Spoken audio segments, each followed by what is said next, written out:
Hello guys, তোমরা সবাই কেমন আছো? তো আজকে কিন্তু আমি যাচ্ছি ফুল কিনতে, কারণ আজকে হচ্ছে রোজ ডে শ্রুতিকে রোজ গিফট করবো। আর আমি এখানে গাড়ি করে এখন হাবড়া যাচ্ছি, ঠিক আছে, রোজ কিনতে। এখন বাজে কিন্তু রাত্রি 9:30 10টা বাজতে যায়। আর এখনই আমরা গাড়ি করে করে যাচ্ছি। আর বাইরে কিন্তু সেরকম একটা ঠান্ডা নেই, তাও গাড়ি চালাচ্ছিলাম বলে, মানে আমি চালাচ্ছিলাম, আমি বসেছিলাম, তার জন্য একটু ঠান্ডা লাগছিলো। আর সে সময় কিন্তু অনেকটাই মানে একটু কুয়াশা কুয়াশা ভাব ছিল। আর এদিকে রাস্তাটা টোটালি একটু হালকা হালকা ফাঁকা হয়ে যাচ্ছে, যেহেতু শীতকালের বেলা। আর আমি কিন্তু সামনে বেরিয়ে একটা বন্ধু টিচু, তার সঙ্গে যাচ্ছিলাম।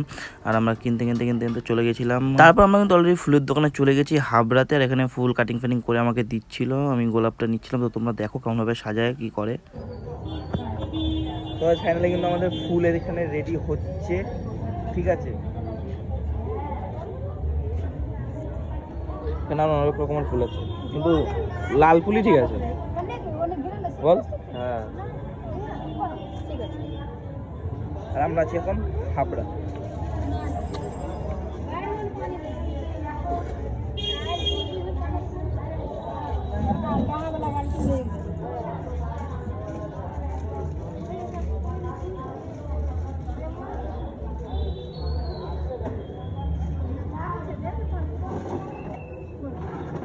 ঠিক আছে, অনলাইন হয়ে যাবে। তো ফাইনালি আমাদের ফুল কিন্তু ওখানে রেডি হয়ে গেছে। আর এটা ঠিক দেবো রাত্রি 12টার সময়। ওকে,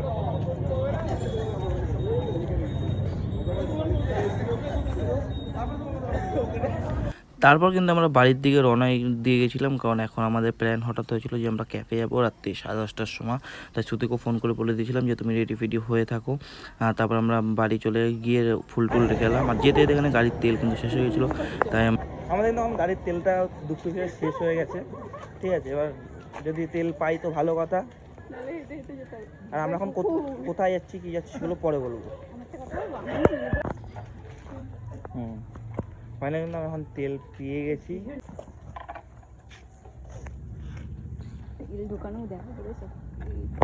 দেখালে সব দেখাতে হয়, সবই দেখাতে হয়।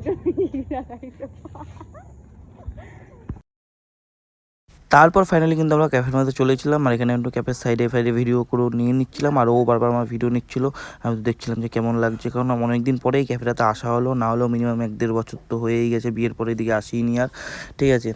আর ও তো ব্লগ করছিলো, আর বারবার আমার ছবি নিচ্ছিল। আর আমি তো এদিকে ওর সঙ্গে একটু কথাবার্তা বলছিলাম যে তুমি কী করছো। তো আমি দেখছিলাম যে মুখটা দেখো ঠিকঠাকভাবে আসছে কিনা এরমভাবে, কারণ পিছনের ক্যামেরা দিয়ে ভিডিও করতে হয়, করার সময় কোয়ালিটিটা ভালো। আর এখানে কিন্তু আমরা চা আর একটা লেজের প্যাকেট নিয়ে, মানে বিঙ্গোর প্যাকেট নিয়েছিলাম। সামনে হচ্ছে টিজু বসা ছিল, আর তার সাথে আমরা গল্প করছিলাম। এরপর আমরা ওখান থেকে খেয়ে চলে গেলাম বাজারে, গোলবাজারে। সেখান থেকে ও বললো আইসক্রিম খাবে, তাই আইসক্রিম কিনলাম 3 জনে। এখানে রিও কিন্তু আইসক্রিম খাচ্ছিলো, হাসছিল। আর আমরা এখানে আইসক্রিম কিনে বললাম যে না এত রাত্রি হয়েছে, তো চলো আইসক্রিম খাওয়া যাক। তবে আমরা ওখানে বসে আইসক্রিমটা ভালো করে খেলাম। একটু হাসি হাসি দিচ্ছিলো, কারণ ও খুবই খুশি ছিল। আর ফাইনালি এখন রাত 12টা বাজে, আর আমি গোলাপ নিয়ে চলে এসেছি পিছনে। আর এই গোলাপটা এখন আমি ওকে দেবো, কিন্তু ও কিন্তু সব কিছুই জানতো না যে আমি কখন এনেছি, কোন ফাঁকে এনেছি, কারণ আমরা পরে গেছিলাম ক্যাফেতে। তো চলো এখন আমরা ঘরের দিকে যাই। Happy rose day.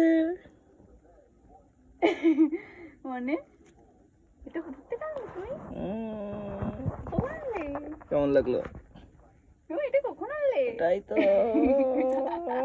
Rose day. ও সো সুইট। তোমার কেমন লাগলো একটু বলে দাও। আমার তো খুব ভালো লাগলো। তুমি তো টেরও পাবো না কখন নিয়ে আইছি, কখন কোথায় ছিল। তুমি কখন আনলে?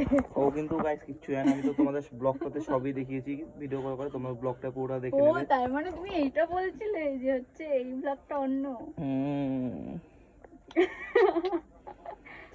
আমি বললাম বলে তার জন্য এনেছিলে, তখন ওই যে বললাম যে কালকে রোজ ডে।